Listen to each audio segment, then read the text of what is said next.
As long as we base ourselves in the individual personal identity, what we term the ego consciousness, we are subject to mistakes, failures, indiscretions, and other situations where we do not meet our own internal concept of what we should do.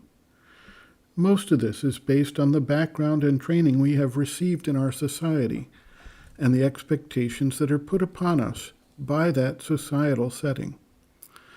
When an individual takes up the spiritual life, he adds to the embedded background expectations a new set of expectations based on what he interprets, or what he is told, the requirements of the spiritual path he is on to be. In some cases, eventual results are taken to be rules to follow from the outset, even though the seeker is not wholly prepared to do that. To the extent he remains in the consciousness of the individual ego personality, this can lead to feelings of unsuitability, doubt, guilt, or despair of achieving the desired result. The primary prescription that resolves these feelings is to shift to the divine standpoint and away from the ego standpoint, to thereby act from the impulsion of the divine and not be anguished thereby by normal human difficulties, failures, or troubles.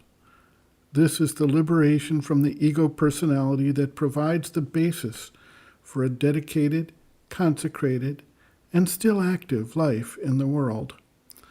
The more the seeker focuses on turning his attention to the divine, the less he is bothered by the inevitable weaknesses and failures that are the issues that act as obstacles during the transition from ego nature to divine nature.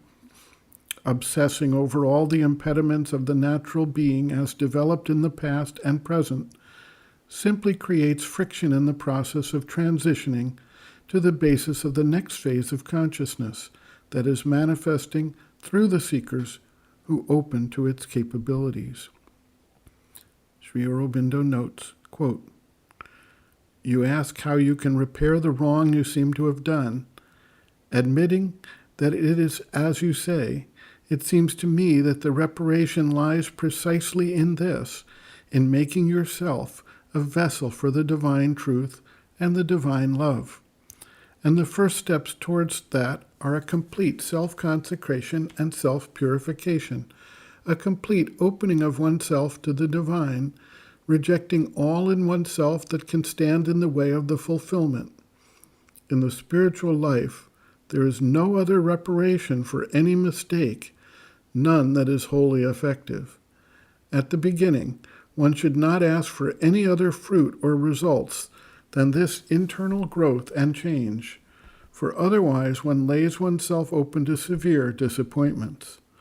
Only when one is free can one free others, and in yoga, it is out of the inner victory that there comes the outer conquest."